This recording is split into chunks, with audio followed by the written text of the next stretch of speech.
La artrografía es un estudio, como su nombre lo dice, que se utiliza para valoración de articulaciones y las diferentes patologías que se pueden presentar en el interior de cada una de ellas, ¿verdad? Hay múltiples lesiones, tanto lesiones óseas, tendinosas, como capsulares, y la arteriografía fue un estudio que se inició mucho más frecuentemente tanto en hombro como en rodilla, mas sin embargo hay diferentes articulaciones en las cuales se puede hacer la arteriografía. Hoy por hoy el uso de este estudio ha disminuido considerablemente con el advenimiento de la resonancia magnética, porque la resonancia magnética nos permite ver no solo estructuras óseas, sino que ligamentosas. Y las estructuras óseas que se valoran en resonancia es más la región medular del hueso, porque hoy por hoy la patología ósea, el primer estudio de elección para valorarla es la radiografía convencional. Si la radiografía convencional es incompleta, entonces el siguiente estudio es la tomografía. Mas, sin embargo, si se trata de cuestiones ligamentosas o capsulares, el estudio de elección es la resonancia magnética. Pero en los casos en los cuales los pacientes, por X o Y razón, no se le puede hacer resonancia magnética, todavía sigue en utilidad lo que es el estudio de la artrografía. También hay otro estudio ligeramente invasivo, que es la artroscopía, pero que no tiene que ver con radiación, sino que es como una endoscopía cuando hacen en la cámara gástrica, nada más que aquí es con una cámara especial dentro de la cavidad articular. Aquí están viendo una imagen, ¿verdad? Esta imagen lo que les muestra es una articulación de rodilla que la vamos a ver más adelante un poquito más definida. ¿Qué es la arteriografía? Pues la utilización de un método de rayos X y a su vez la utilización de un medio de contraste que se introduce dentro de la cavidad articular. Este medio de contraste normalmente es un medio hidrosoluble, pero en algunos casos particulares también se puede usar otro medio de contraste negativo. En este caso el medio de contraste es positivo y el otro medio de contraste sería negativo. ¿Cuál sería el contraste negativo? Sería el aire o el gas. Entonces quiere decir que aquí podemos hacer un estudio con doble medio de contraste, sí, con aire y con medio de contraste. Normalmente lo utilizamos mucho en rodilla. Más adelante les voy a explicar cuándo y cómo es que se debe de hacer. ¿Qué permite ver la arteriografía? Estructuras de tejido blando, las articulaciones, tendones en forma parcial, estructuras musculares, cartilaginosas y sobre todo las cápsulas. Esto no se puede valorar en una radiografía simple y se necesita pintar las estructuras para poder ser visualizables, porque recuerden, en una radiografía convencional lo que más se puede ver es la estructura ósea. Los tejidos blandos se ven en forma indirecta y para verlos hay que hacer una técnica especial de tejidos blandos para poder separar las fascias musculares y el tejido graso. Pero la arteriografía, al meter el contraste y meter gas, lo que permite es que el gas se distribuya con presión y mezclado con el medio de contraste y pinte las estructuras, así como cuando hacemos un colon por enema, una serie gastrointestinal que pinta las paredes del estómago, pues aquí pinta las paredes de los cartílagos, las paredes de los músculos, los bordes de los tendones o de los ligamentos, permitiéndonos lograr verlos, identificar si existe una patología o no. Claro, hay que entender que se requiere experiencia y conocimiento anatómico para interpretar un estudio de arteriografía, porque no es así nomás que solo se mete el contraste y se ven las lesiones. Es alguien que entienda anatómicamente cada una de las estructuras y diga, ¿es normal o anormal? Las artrografías se pueden hacer en cadera, rodilla, tobillos, hombros, codas, muñecas y hasta en la articulación temporomandibular. Claro, entenderán que es un poquito dolorosa. Normalmente hay que administrar anestesia para poder introducir el medio de contraste y aún así sigue siendo dolorosa porque cuando el medio de contraste entra en la articulación provoca tensión. Por eso es que hoy por hoy pues se trata de utilizar menos y se utiliza la resonancia magnética.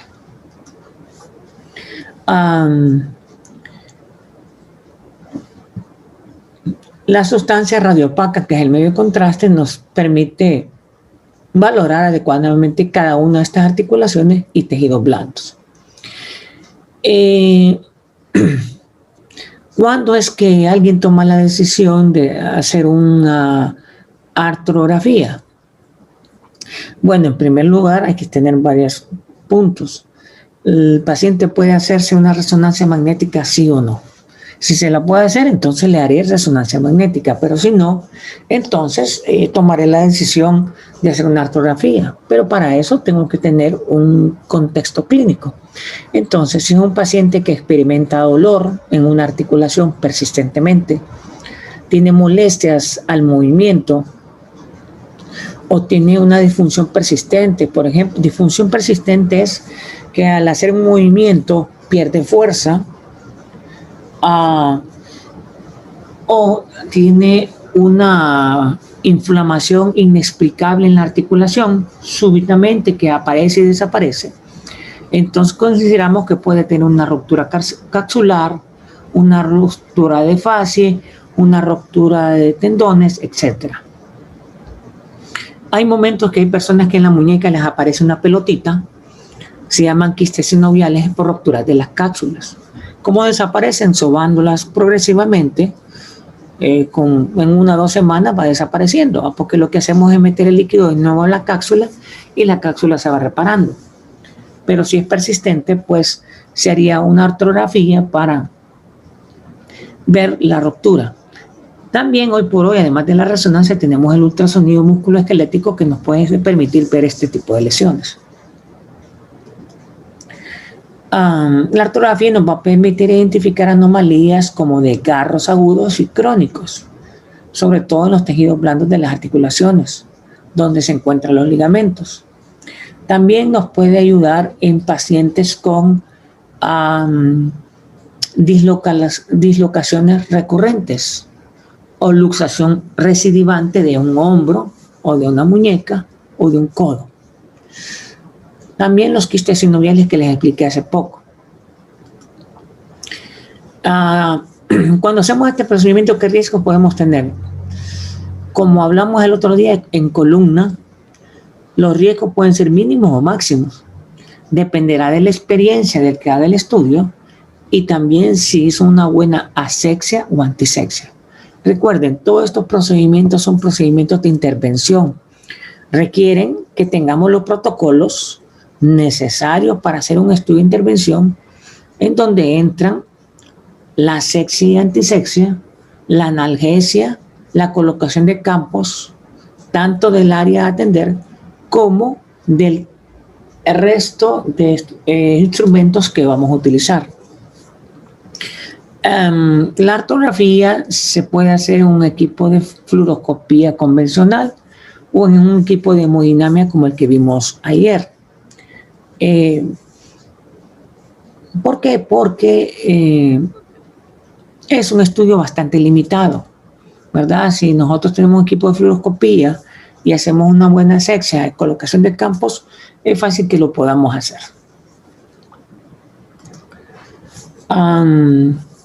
Los riesgos potenciales, si no se cumplen con todos estos requerimientos, la primera y la más importante es la infección, ¿verdad? Si nosotros no hicimos asexia adecuada y puncionamos, podemos introducir un proceso infeccioso dentro de la cavidad articular y provocar una infección severa.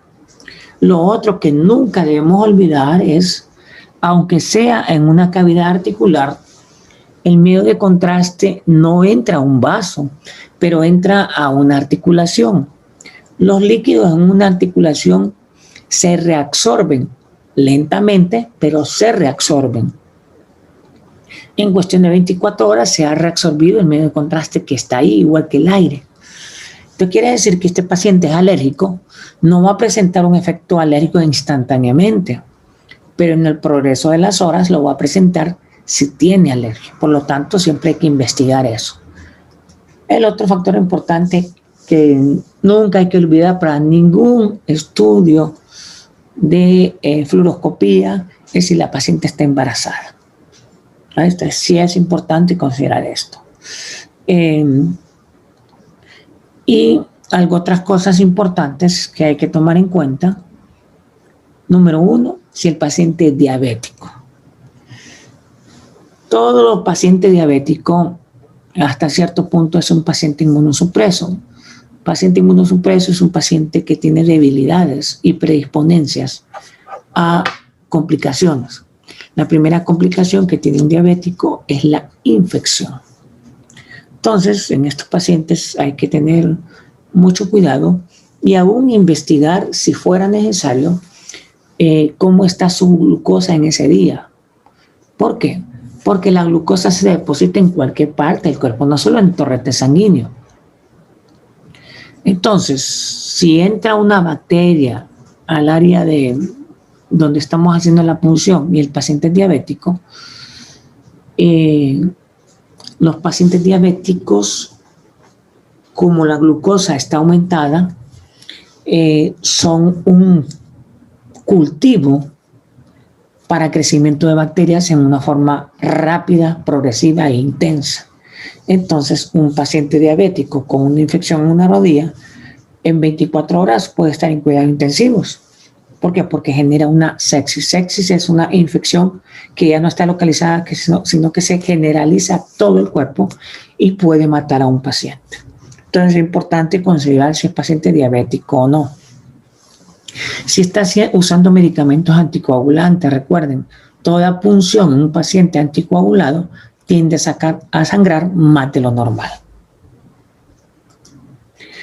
Hay que poner en antecedente al paciente, explicarle cómo se va a hacer el procedimiento, por qué se va a hacer, qué se anda buscando.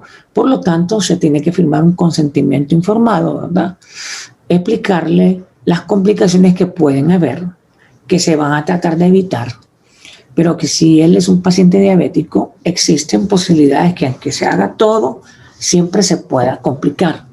Y por lo tanto, hay que explicarle a él que si tiene alguna manifestación clínica en las próximas 24 horas, debe regresar a la institución para ser evaluado y tomar decisiones de usar antibióticos, hospitalizarlo o cualquier otra necesidad. Explicarle que vamos a usar analgésico local en la región donde vamos a hacer el procedimiento, perdón, y que vamos a introducir un medio de contraste, que es un contraste iodado y que si no es alérgico, pues procederemos.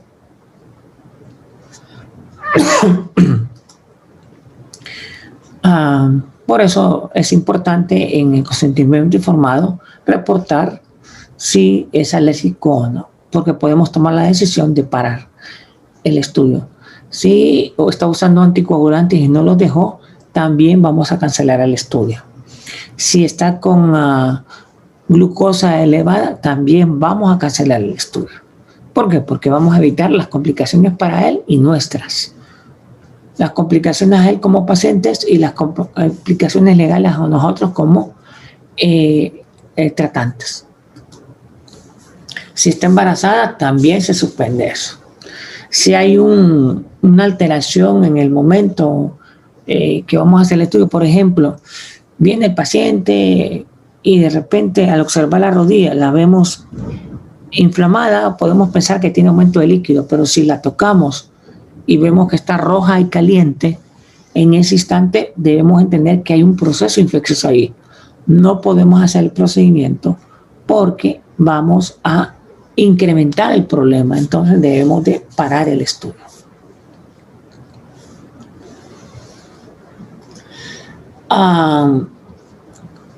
¿Cómo vamos a hacer el procedimiento? Bueno, recordar, con todo paciente que vamos a hacer un procedimiento de este tipo, hay que pedirle que cuando vengan no traigan pertenencias o cosas importantes, cadenas ni nada de eso.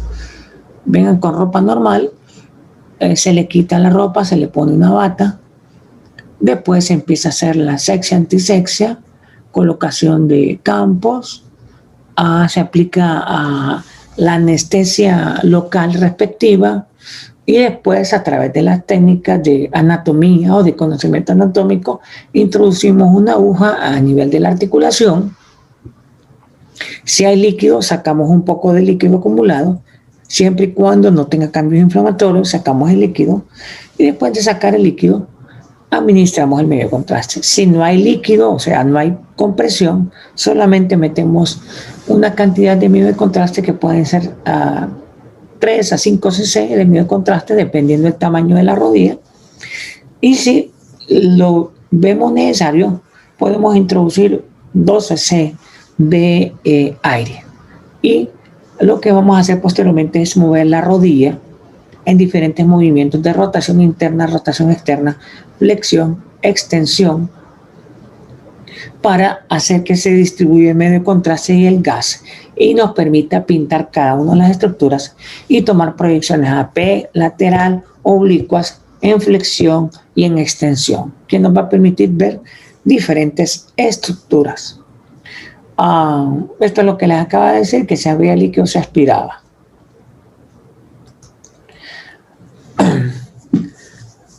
En algunas ocasiones, como cuando ustedes les enseñaron en radiografía convencional, cuando hay que ver columna cervical, a veces el cuello es corto y no podemos ver a nivel de C7, entonces a nivel de ambas manos les ponen pesas para que los hombros caigan y eso les permite llevar mejor la columna. En algunas ocasiones vamos a poder, después de administrar el medio de contraste y eso, vamos a tener que hacer proyecciones de pie y poner peso en la mano para ver el desplazamiento, sobre todo cuando es hombro, para ver el desplazamiento y lograr evidenciar la luxación en el momento que se está haciendo, porque el peso hace que el hombro que tiene luxación recidivante se salga y de su posición y lo vamos a poder ver fluoroscópicamente y vamos a ver el desplazamiento del medio y poder decir adecuadamente una luxación anterior o luxación posterior. Como estos pacientes son luxaciones recidivantes, lo podemos recolocar fácilmente, porque normalmente estos pacientes hacen un movimiento como para saludar y se les sale el hombro, ¿verdad? Porque ya es crónico y no les da mucho dolor.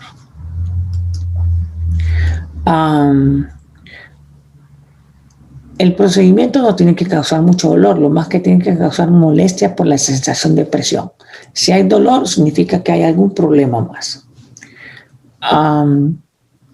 Después de usar el procedimiento, se le explica al paciente que va a sentir esa manifestación. En algunos momentos, algunos pacientes, se puede poner una venda compresiva para que disminuya el dolor, haga un poco de compresión y permita que se absorba más rápidamente el medio de contraste. Pero si siente calor persistente, dolor persistente y el área se le pone roja, significa infección. Después de terminar el procedimiento, el médico normalmente le da instrucciones al paciente de qué cosas tiene que vigilar, las restricciones que tiene que hacer. No puede ir a jugar un partido de fútbol, no puede ir a correr, no puede ir a trotar, no puede caminar distancias, sino que tiene que guardar reposo por lo menos 24 horas. Y poner en reposo total por unas 4 a 6 horas.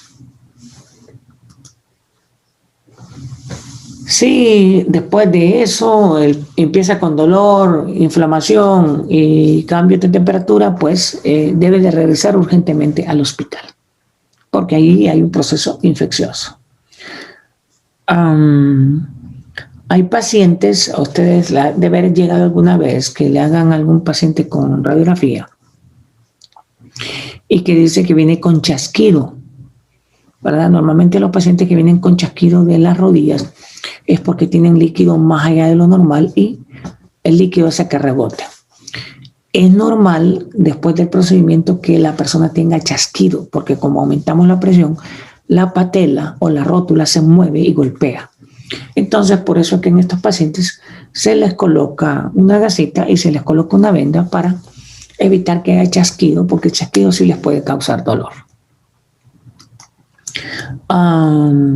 Aquí lo que les refería, si hay fiebre, enrojecimiento, aumento del dolor, esto requiere infección, tiene que llamarnos de nuevo para empezar a iniciar el tratamiento con antibióticos. Aquí imágenes para que ustedes puedan ver lo que uno valora en realidad. Aquí a este paciente se está introduciendo la aguja. Recuerden, aquí ya se hizo asepsia, antisepsia, colocación de campos. A la piel y al tejido se le administraron anestesia para que disminuya el dolor y posteriormente en este espacio se introduce la aguja con la jeringa y se administra el medio de contraste. Una vez que se administra el medio de contraste, se retira la aguja y se va a poner al hombro a hacer movimientos para que se desplace el medio de contraste. Como el medio de contraste se metió a la cápsula articular, lo que uno espera normalmente es que el líquido se quede dentro de la cápsula articular. Si el líquido se desplaza de la cápsula articular, lo que nos está diciendo en ese momento es que está rota la cápsula articular. Ya eso es diagnóstico. Por eso es que se pone a hacer movimientos al hombro para poder diferenciarlo. Si lo ponemos de pie y este hombro se va para acá, el líquido se va a desplazar también y nos va a indicar que es una luxación anterior. Si el líquido se va posterior y el hombro se mira caído, significa una luxación posterior. Aunque también eso ustedes lo pueden identificar en radiografía convencional. Pero esto es para identificarnos dónde está la ruptura de la cápsula que permite el desplazamiento de la cabeza. Aquí, una artrografía de cadera, ¿verdad? El objetivo es que el medio de contraste quede en la cápsula articular, pero si el medio se va fuera de la cápsula, significa que está rota. Como en este caso, miren que está fuera, aquí se quedó adentro. Justamente todo esto es la cápsula articular, pero aquí el medio de contraste está fuera y aquí hay pérdida de continuidad. Igual que acá, el medio de contraste tiene la cápsula tiene una ruptura acá y el medio de contraste está saliendo espontáneamente. Eso nos ayuda a identificar. Claro, con la resonancia magnética se puede ver, sí. En algunos casos hay tanta dificultad que a veces se puede infiltrar también gadolinio, que es el medio de contraste de la resonancia dentro de la cadena articular, y podemos identificar mucho mejor las lesiones. Esta es una rodilla, es el estudio más frecuente. En este caso, el medio de contraste debió haberse quedado aquí, pero se fue hacia atrás y hacia abajo. Y es porque hay un quiste de Baker. Los quistes de Baker son discontinuidades de la cápsula que provocan acumulación de líquido hacia la región posterior. Y la gente dice que tiene una pelota a nivel de la región posterior de la rodilla, ¿va? Entonces ahí se toca una pelotita. Pero en este caso se hizo la artrografía y se mira que el líquido se desplaza hacia la región posterior y esto identifica el quiste de Baker. También se puede hacer el ultrasonido y el ultrasonido lo identifica perfectamente bien. Como le digo, entre más experiencia se ha adquirido con el ultrasonido y la resonancia magnética, pues este estudio ha dejado de realizarse, porque un quiste de Baker lo puedo diagnosticar por ultrasonido. Una ruptura tendinosa también lo puede diagnosticar por ultrasonido. La ruptura de los cruzados es mucho más difícil de diagnosticar por ultrasonido y es más efectiva la resonancia magnética. Entonces, cada estudio tiene su orientación.